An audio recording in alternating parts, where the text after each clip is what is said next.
اللہ تعالیٰ عنہ کا یوم وصال مبارک ہے۔ قرآن عزیز فرقان حمید میں اللہ تعالیٰ نے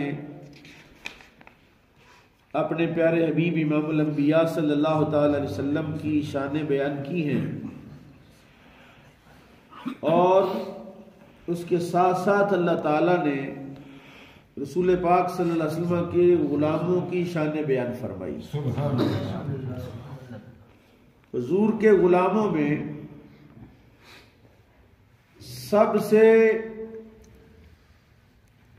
اقرب غلام، سب سے اعلیٰ غلام، جس نے اپنے مال کے ساتھ بھی، اپنی جان کے ساتھ بھی، اپنی اولاد کے ساتھ بھی، اپنے وطن کے ساتھ بھی سب کچھ رسول اللہ پر قربان کرنے کے لیے پیش کر دیا، اور پھر کبھی بھی رسول پاک صلی اللہ تعالی علیہ وسلم کی ذات اقدس سے دور نہیں رہے۔ قرب کا یہ معاملہ تھا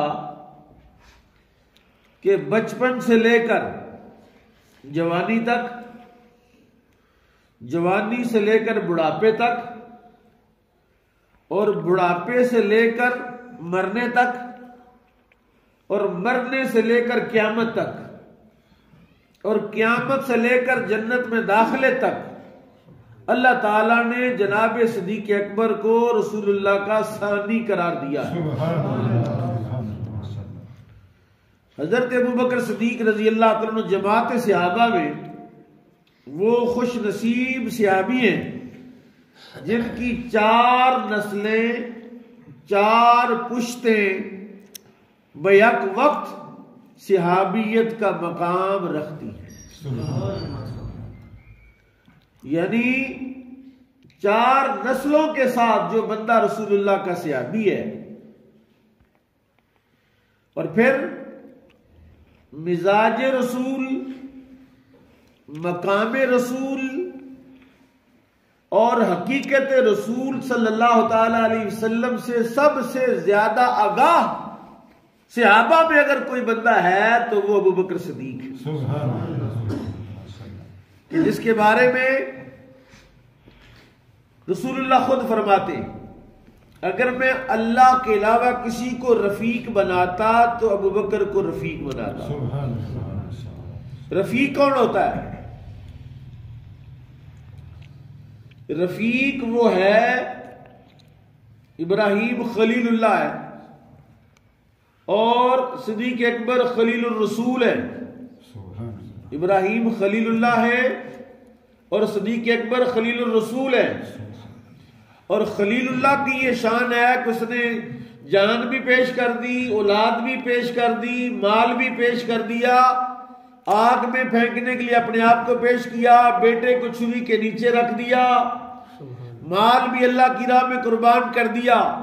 اور یہاں خلیل الرسول کا بھی یہ حال ہے کہ جنہوں نے اپنی جان بھی رسول اللہ پر قربان کی، جنہوں نے اپنا مال بھی رسول اللہ کے لیے وقف کر دیا، اور جنہوں نے اپنی اولاد تک کو موقع نہیں ملا نا۔ بیٹے نے کہا، عبد الرحمن بن ابی بکر نے کہا رضی اللہ تعالیٰ عنہ، جب وہ کافر تھے، کافروں کی طرف سے لڑنے آئے، ادھر سے ابوبکر صدیق رضی اللہ تعالیٰ عنہ کے بدر کے اندر، تو جب کبھی دوبارہ پھر اللہ نے حضرت عبد الرحمن بن ابی بکر کو ایمان کی دولت عطا فرمائی اور ایمان کے ساتھ ایک جگہ پر جمع ہوئے، تو باتوں باتوں میں یہ بات نکلی اور آپ نے کہا، عرض کیا بیٹے نے خلیل الرسول کو، نائب رسول کو، وزیر رسول صلی اللہ علیہ وسلم کو کہ ابا جی ایک دفعہ آپ میری تلوار کے سامنے آگے تھے تو میں نے آپ کو باپ سمجھ کر چھوڑ دیا تھا، باپ سمجھ کر میں نے معاف کر دیا، میں نے تلوار روک لی، آپ کی گردن نہیں کاٹی۔ اور خلیل الرسول نے یہ بات کہی کہ اگر بیٹا تو میری تلوار کے سامنے آتا تو میں تجھے بیٹا سمجھ کے کبھی نہ چھوڑتا، تلوار کو کبھی نہ روکتا، تیری گردن تن سے جدا کر دیتا، کیونکہ میں خلیل الرسول ہوں، اور خلیل کا مطلب ہی ہوتا ہے کہ دل میں رسول اللہ کے علاوہ کسی کے لیے کوئی گنجائش اور جگہ نہیں. اور اپنے باپ کے ساتھ کیا معاملہ ہوا؟ حضرت عثمان ابو قحافہ نے ایک دفعہ رسول اللہ کی ذات اقدس کے بارے میں جب وہ ایمان نہیں لائے تھے کچھ ایسا کلمہ کا، کوئی ایسا جملہ کا، کوئی ایسی بات کی تو حضرت ابوبکر صدیق برداشت نہ کر سکے اور اپنے بوڑھے باپ کے چہرے پر تھپڑ مار دیا. یہ بات رسول اللہ تک پہنچی تو حضور کریم صلی اللہ علیہ وسلم نے فرمایا ابوبکر تو نے اپنے باپ کو مارا ہے؟ کہا حضور اس وقت میرے پاس تلوار نہیں تھی، اگر تلوار ہوتی تو میں اپنے باپ کا سر تن سے جدا کر دیتا، اس لیے کہ یا رسول اللہ جو آپ کا نہیں میرا نہیں. یعنی بیٹے کے بارے میں بھی، باپ کے بارے میں بھی. اور قرآن نازل ہوا، قرآن نے کہا لا تجد قوم یؤمنون باللہ والیوم الاخر یوادون من حاد اللہ ورسولہ لو کانوا آباءہم او ابناءہم او اخوانہم او عشیرتہم. قرآن کہہ رہا ہے ایسی قوم آپ کو کہیں نہیں نظر آئے گی، ایسی قوم کہیں نہیں ملے گی کہ اللہ پر بھی ایمان لائے، آخرت کے دن پر بھی ایمان لائے اور ایسے لوگوں سے محبت بھی کرے جو اللہ رسول کے دشمن ہوں. یوادون من حاد اللہ ورسولہ، اللہ اور اس کے رسول کے دشمنوں سے پیار بھی کرے اور اللہ پر ایمان بھی لائے، رسول اللہ پر ایمان بھی لائے، ایسی قوم کہیں نہیں ملے گی. اور یہ آیت حضرت ابوبکر صدیق کے بارے میں نازل ہوئی کہ انہوں نے بیٹے سے کہا تیرا تن جدا کر، سر تن سے جدا کر دیتا. باپ کو تھپڑ مارا کہ رسول اللہ کی بات ذات اقدس کے بارے میں ایسا کلمہ کہا. اور پھر ابوبکر صدیق رضی اللہ تعالیٰ عنہ وہ ہیں جن کے بارے میں قرآن اترا. دیکھیے انہوں نے قسم کھائی اپنے ایک عزیز کے بارے میں جس کو قرآن کریم نے بیان کیا. قرآن نے کہا وَلَا يَأْتَلِي أُولِي الْفَضْلِ مِنْكُمْ وَالسَّعَةِ. ابو بکر صدیق کو اللہ تعالیٰ نے فضل والا قرار دیا. خود اللہ نے قرآن میں کہا اول الفضل، اور اولو جو ہے یہ جمع کا صیغہ ہے اور جمع کے صیغہ اللہ اس کے لیے استعمال کرتا ہے جس کو اللہ تعالیٰ شان بڑھانا چاہتا ہے. ابو بکر کے بارے فرمایا وَلَا يَأْتَلِي أُولِي الْفَضْلِ مِنْكُمْ، قسم نہ کھائیں وہ لوگ جو تم میں فضیلت والے. تم میں فضیلت والے کون ہیں؟ تم میں فضیلت والے ابو بکر ہیں. مستح بن اساسہ جو رسول حضرت ابو بکر صدیق کے رشتہ دار تھے، حضور صلی اللہ علیہ وسلم کے خاندان سے تعلق تھا، قریش کے خاندان سے تھے، مالی طور پر ذرا کمزور تھے. حضرت ابو بکر صدیق ان کی ہر ضرورت کو پورا کرتے، گھر کے اخراجات اٹھاتے، ہر ضرورت پوری کرتے. جب سیدہ واقع افک ہوا، یعنی جناب سیدہ عائشہ صدیقہ رضی اللہ تعالی عنہا طیبہ طاہرہ عفیفہ پر تہمت لگی تو مستح بن اساسہ جو حضرت ابوبکر صدیق کے پھوپھی زاد بھائی تھے وہ بھی تہمت لگانے والوں کے گروپ میں کیمپ میں چلے گئے. حضرت ابوبکر صدیق کو دکھ ہوا، ایک تو میرا رشتہ دار، دوسرے میرے گھر سے کھانے والا، بس کی ہر ضرورت کو پورا کرتا ہوں، اور اس نے یہ کیا کیا؟ اس کو ایسا کرنا چاہیے تھا. قسم کھائی کہ آج کے بعد مستح بن اساسہ کو ایک دانہ نہیں دوں گا، کوئی شے نہیں دوں گا اس کو میں. اللہ نے قرآن اتارا، اللہ نے فرمایا وَلَا يَأْتَلِي أُولِي الْفَضْلِ مِنْكُمْ وَالسَّعَةِ، نہ قسم کھائیں وہ لوگ جو تم میں فضیلت والے ہیں اور گنجائش والے. یعنی معلوم ہوا ابو بکر صدیق رضی اللہ تعالیٰ عنہ گنجائش والے بھی تھے، فضیلت والے بھی تھے، افضل بھی تھے اور مالدار بھی تھے. کیا قسم نہ کھائیں؟ اَن یُؤْتُوا أُولِي الْقُرْبَى، کہ وہ نہیں دیں گے رشتہ داروں کو، والمساکین، اور مسکینوں کو، والمہاجرین فی سبیل اللہ، اور ان لوگوں کو جنہوں نے اللہ کی راہ میں ہجرت کی. اب مستح بن اساسہ رشتہ دار بھی تھے، مسکین بھی تھے اور مہاجر بھی تھے، وہ بھی ہجرت کر کے آئے تھے. اللہ کہتا ہے وَلْيَعْفُوا، چاہیے کہ وہ معاف کریں. کیا کریں؟ رسول پاک کو بھی اللہ نے یہی کہا. رسول کریم صلی اللہ علیہ وسلم کو سورہ نساء کے اندر، سورہ آل عمران کے اندر اللہ تعالیٰ نے ارشاد فرمایا وَشَاوِرْهُمْ فِي الْأَمْرِ، ان سے ذرا مشورہ فرمایا کریں اور ان کو معاف کیا کریں، ان سے درگزر کیا کریں. اگر کوئی کوتاہی کر بیٹھے تو ان کو معاف کر دے. یعنی جو بات رسول اللہ کو کہی وہی بات اللہ ابو بکر کو کہہ رہا ہے. فرمایا وَلْيَعْفُوا وَلْيَصْفَحُوا، چاہیے کہ معاف کریں اور درگزر کریں. أَلَا تُحِبُّونَ أَن يَغْفِرَ اللَّهُ لَكُمْ، کیا تم پسند نہیں کرتے کہ اللہ تمہیں معاف کر دے؟ ابو بکر صدیق رضی اللہ عنہ جب یہ آیت اتری تو فوراً بارگاہ رسالت میں آئے. حضور یا رسول اللہ میں چاہتا ہوں اللہ مجھے معاف کر دے. فرمایا تم مصطح بن اساسہ کو معاف کر دے.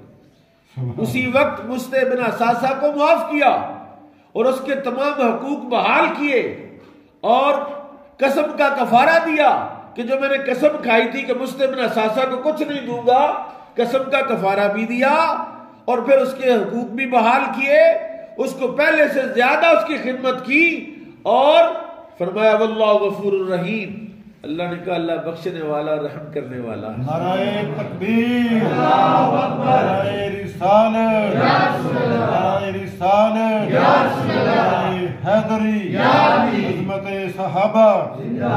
واللہ غفور الرحیم.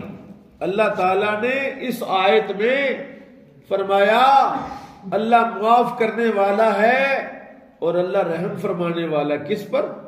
ابو بکر صدیق پر. ابو بکر صدیق کے معاملے میں اللہ تعالیٰ کا کیا مزاج، جس کو کہتے ہیں منشا خدا بندی، مزاج خدا، مرضی رب.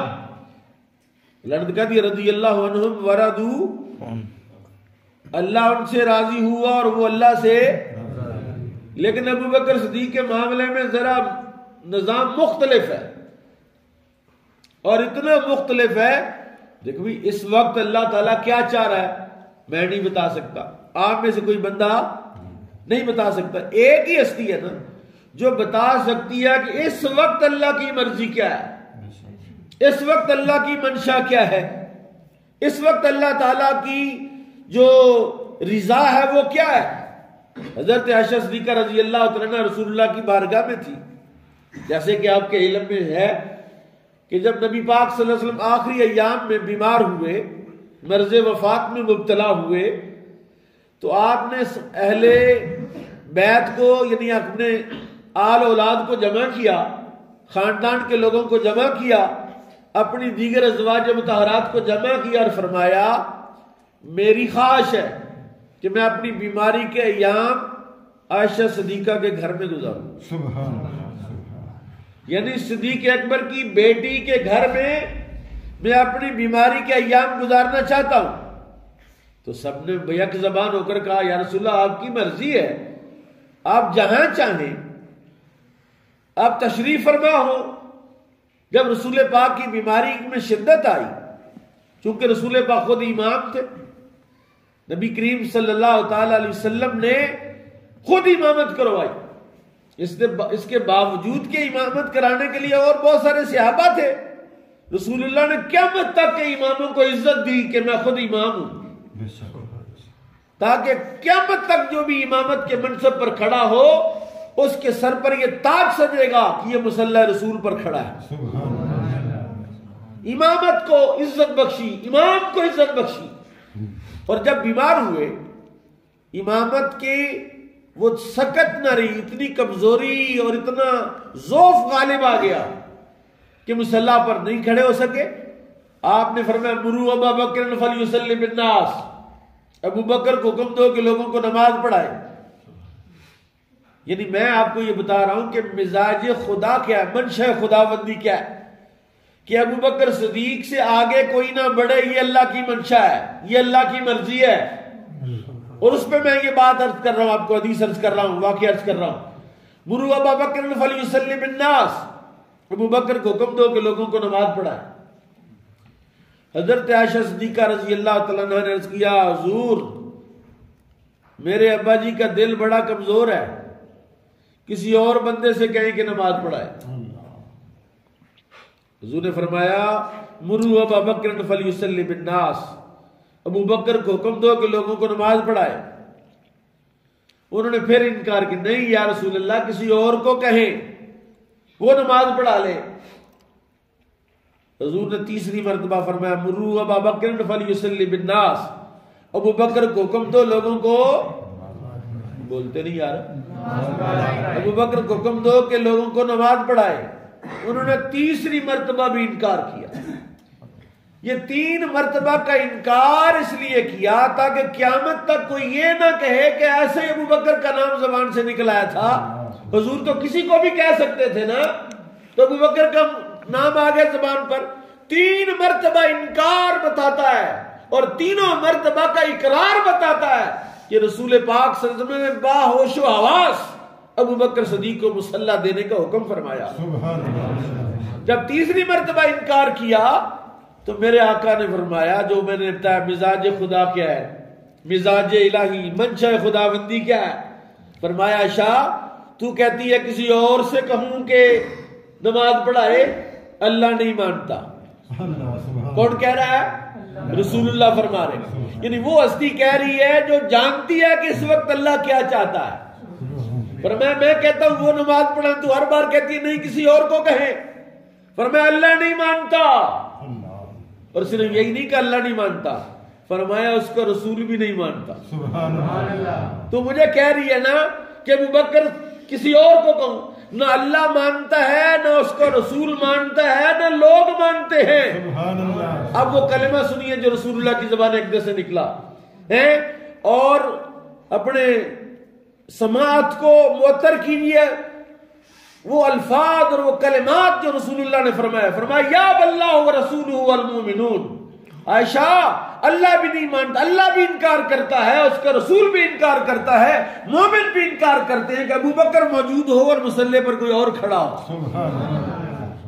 اللہ بھی نہیں مانتا، اور پھر اللہ ابو بکر صدیق سے کتنا پیار کرتا ہے۔ ایک دفعہ رسول اللہ نے بتایا، حضور نے بتایا کہ جب غار ثور میں تھے، حضرت ابو بکر صدیق کو پیاس لگی تو انہوں نے پانی مانگا، حضور مجھے پیاس لگی ہے، فرمایا غار کے دروازے پر جاؤ، فاذهب الى صدر الغار فاشرب، دروازے پر جا کے پانی پی لو۔ ابو بکر صدیق جانتے تھے دروازے پر کوئی نلکا نہیں لگا ہوا، وہاں کوئی پانی کہاں سے آ گیا، اور وہاں تو 100-150 نہیں، کئی سینکڑوں کے حساب سے گہرائی ہے، جس طرف رسول اللہ کہہ رہے جاؤ پانی پی لو جا کے، کوئی نیچے اترنے کا رستہ اور سیڑھی بھی نہیں ہے۔ لیکن اس صدیق اکبر نے، جنہوں نے رسول اللہ کی بات ماننے کا حق ادا کر دیا، کیونکہ ہر کسی نے کوئی نہ کوئی دلیل مانگی، کوئی نہ کوئی حجت مانگی، کوئی نہ کوئی ثبوت مانگا رسول اللہ کی رسالت کے لیے، یہ واحد ابو بکر ہیں جنہوں نے رسول اللہ سے کسی قسم کا مطالبہ نہیں کیا اور فوراً کلمہ پڑھا رسول اللہ پر۔ دروازے پر گئے کہ حضور نے کہا ہے دروازے پر جاؤ تو پانی ہے، تو تبھی حضور کہہ رہے ہیں نا رسول پاک کی بات۔ اب ہماری تو اپنا مزاج ہو گیا نا لوگوں کا آج کل کے۔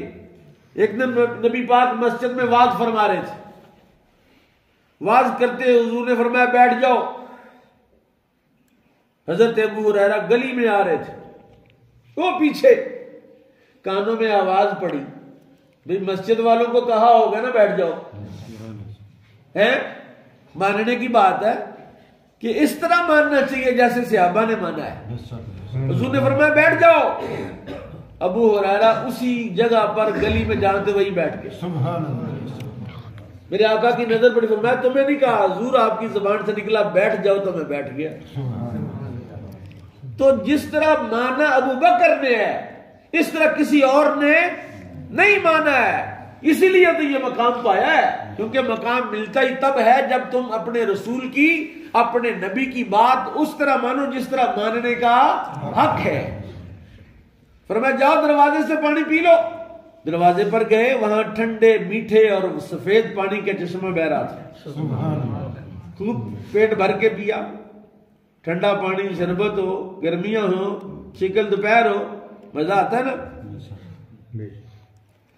پی کے واپس آئے، پوچھا ابو بکر پیا ہے؟ یا رسول اللہ پیا ہے. فرمایا کیسا تھا، کیسا پانی تھا؟ اللہ کہ یہ سوال بنتا نہیں، لیکن رسول اللہ نے سوال کیا اور ابو بکر صدیق رضی اللہ تعالیٰ نے اس کا جواب دیا. اور سوال کیوں کیا یہ بھی سنیے، اور جواب کیوں دیا یہ بھی سنیے. سوال اس لیے کیا تاکہ ابو بکر جب مجھے بیان کرے گا اور قیامت تک یہ بات جب کی جائے گی تو پتہ چلے گا کہ ابو بکر کا مقام کیا ہے، شان صدیق اکبر کیا ہے. فرمایا کیسا تھا پانی؟ یا رسول اللہ احلا من العسل، شہد سے میٹھا تھا. شہد سے اتنی میٹھی سبحان اللہ نہیں آپ نے کہی. فرمایا احلا من العسل، شہد سے میٹھا تھا. ابید من اللبن، دودھ سے زیادہ سفید تھا. ابرد من الثلج، برف سے زیادہ ٹھنڈا تھا. فرمایا جانتے ہو پانی آیا کہاں سے؟ یا رسول اللہ جان اس کے رسول نے فرمایا پانی آیا جب تو نے پانی مانگا، اللہ نے جنت کے چشموں والے فرشتے کو حکم دیا، میرے محبوب کے محبوب نے، میرے محبوب کے یار نے، میرے محبوب کے خلیل نے پانی مانگا ہے، جنت سے لے کر غار کے دروازے تک چشمہ پہنچاؤ. سبحان اللہ. واٹر سپلائی کا کام آنن فانن ہوا ہے. یہاں تو واٹر سپلائی آنی ہو تو کیا کتنا ٹائم لگتا ہے. فرمایا ابھی اذا اراد اللہ بشیء یقول له کن فیکون، جب اللہ کسی کام کا ارادہ کرتا کہتا ہو جا، ہو جاتا ہے. سبحان اللہ. جتنا ٹلا آپ نے ہو جاتا کہا تھا اتنا ٹلا ہو جاتا نہیں ہوتا. اذا اراد اللہ بشیء ان یقول له کن فیکون، اللہ کے جب ارادہ کرتا کہتا ہو جا، ابھی ہو جا کہا ہے تو پہلے ہو ہی جاتا ہے. چشمہ آ گیا، پانی پی لیا. یا رسول اللہ یہ پانی کہاں سے آیا؟ فرمایا تیرے لیے جنت سے پانی آیا.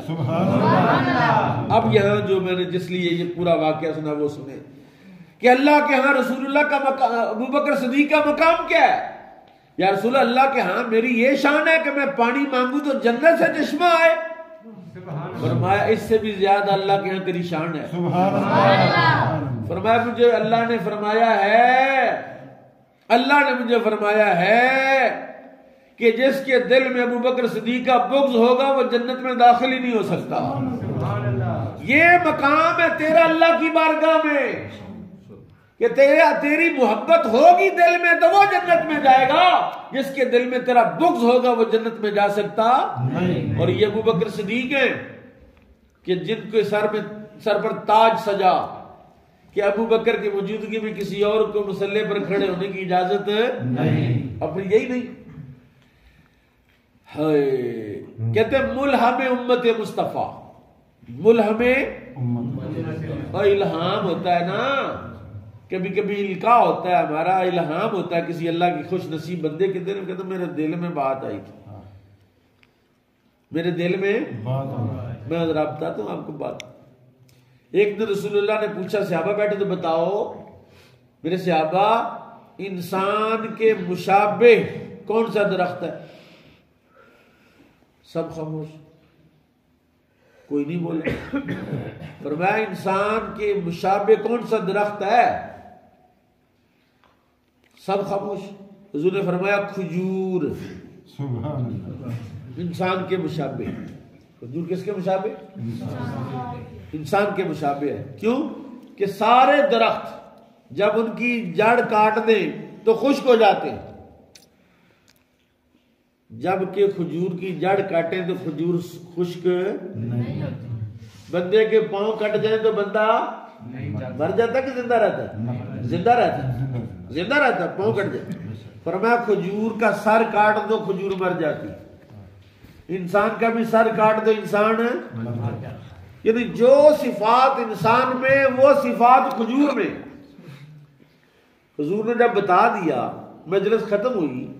حضرت سیدنا فاروق اعظم کے بیٹے عبداللہ نے کہا ابا جی جب رسول پاک پوچھ رہے تھے میرے دل میں آیا، سبحان اللہ، میرے دل میں آیا تھا کہ میں کہوں کہ وہ کھجور ہے، لیکن ابا جی بزرگ بیٹھے ہوئے تھے، سبحان اللہ، سینئر بیٹھے ہوئے تھے، بڑے بڑے لوگ بیٹھے تھے، تو مجھے حیا آئی کہ میں چھوٹا بچہ ہوں، میں یہ بات کہوں۔ حضرت ابوبکر، حضرت فاروق اعظم نے کہا میرے پترا تو نے ادب کیا، اچھا کیا، لیکن سن، اگر کہیں تو یہ جواب دے دیتا بارگاہ